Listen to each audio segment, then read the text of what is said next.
नमस्कार मित्रांनो, मी प्राध्यापक जयंत वासनिक आणि आपण मागच्या लेक्चरमध्ये या मराठवाड्यातील मृदा हा प्रकार आपण बघत होतो. यामध्ये आपण मागच्या लेक्चरमध्ये आपण बघितलं की कशा प्रकारे TSMW या आधारावरती आपण मृदेचे प्रकार हे एक नकाशा कोणत्याही प्रदेशाचा काढू शकतो या संबंधीचं लेक्चर मी मागच्या आठवड्यामध्ये घेतलेलं आहे आणि त्या संबंधीची पूर्ण माहिती दिलेली आहे. आज आपण बघणार आहोत की या मराठवाड्यातील प्राकृतिक रचनेच्या आधारावरती मृदा आणि त्या संबंधीचा नकाशा कशा प्रकारे तयार करता येते. तर प्राकृतिक रचनेचा आपण नकाशा QGIS मध्ये तयार केलेला आहे. यामध्ये आपण बघू शकता की आपल्याला या ठिकाणी प्राकृतिक रचना हा नकाशा जर तयार करायचा असेल तर या ठिकाणी आपल्याला एक DEM फाईल वगैरे घेऊन हा प्राकृतिक रचना आपण बघू शकता, काढू शकता. आपण पुढच्या लेक्चरमध्ये यासंबंधी प्राकृतिक रचनेचा एक पुढचं लेक्चर आपण घेणारच आहोत. आज आपण फक्त या मराठवाड्यामध्ये जे उंच भाग आहे आणि सपाट कमी उंचीचा भाग जो आहे ह्या भागाच्या आधारावरती आणि नद्या या आधारावरती या ठिकाणी प्राकृतिक रचनाच्या आधारावरती मृदा कशा प्रकारे आहे आणि त्याचा नकाशा कशा प्रकारे तयार होऊ शकतो याची माहिती आपण बघणार आहोत. तर आपण या ठिकाणी बघूया. आपल्याला हा प्राकृतिक रचनेच्या आधारावरती हा नकाशा आहे. आपण नकाशा तयार केलेला आहे. हा रिव्हर मॅप आहे. यामध्ये हा ब्ल्यू कलर हा या ठिकाणी आपल्याला दिसून येते हा नांदेडचा भाग असेल.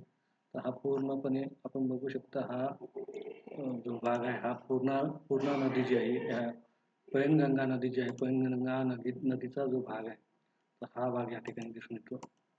बघा या ठिकाणी ब्ल्यू आणि ग्रीन कलरचा भाग आहे. त्यानंतर मराठवाड्याचा औरंगाबादचा जो छत्रपती संभाजीनगर आहे या ठिकाणी वरचा जो भाग आहे हा या भागामध्ये सुद्धा ब्ल्यू कलर आपल्याला आणि ग्रीन कलर आपल्याला दिसू शकतो.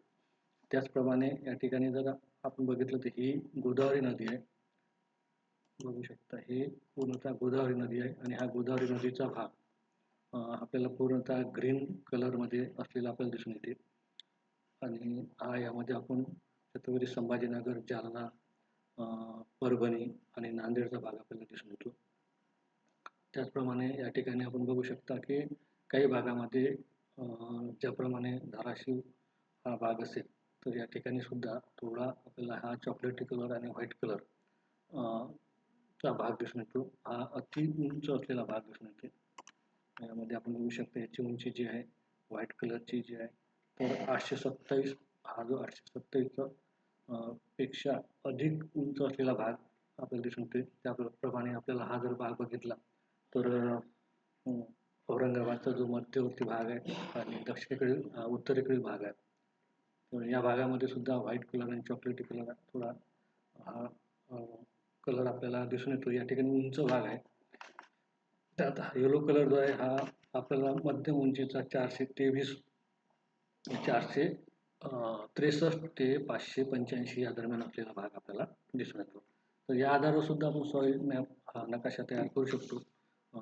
ज्यामध्ये आपण ग्रीन ते ब्ल्यू कलर हा एक पकडला तर या ठिकाणी गर्द काळी किंवा काळ्या स्वरूपाची नदीच्या काठावरची मृदा आपल्याला हा एक ग्रीन कलर दर्शवू शकतो.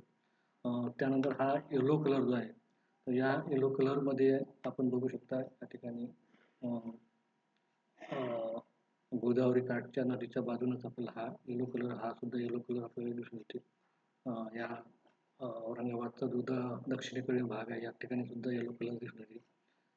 त्यानंतर धाराशिव आणि ह्या बीडचा भाग काही भागामध्ये सुद्धा येलो कलर दिसून येते. या ठिकाणी या मृदेला मध्यम काळी आणि या ठिकाणी चॉकलेट इथे लाल कलर जो हा आहे या आणि व्हाईट कलर ह्या तीनही कलरला आपण हलकी काळी किंवा पर्वतीय डोंगराळ भागाची खडकाळ स्वरूपाची मृदा म्हणून आपण अभ्यासू शकतो. अशा प्रकारे या मृदेचा आपण एक मॅप या आधी तयार करू शकतो आणि हा या आधारावर मराठवाड्यातील कोणत्या ठिकाणी कोणत्या प्रकारची मृदा आहे याची माहिती आपल्याला मिळते.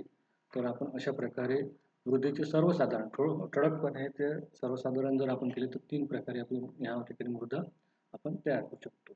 आणि जर आपल्याला आणखीन माहिती घ्यायची असली तर गाळाची मृदा असेल, गडद काळी असेल, काळी असेल, हलकी काळी असेल, त्यानंतर खडकाळ स्वरूपाची असेल, असे 4 प्रकार सुद्धा आपण या ठिकाणी मृदेचे करू शकतो. तर अशा प्रकारे हा मॅप आपण या ठिकाणी तयार केलेला आहे.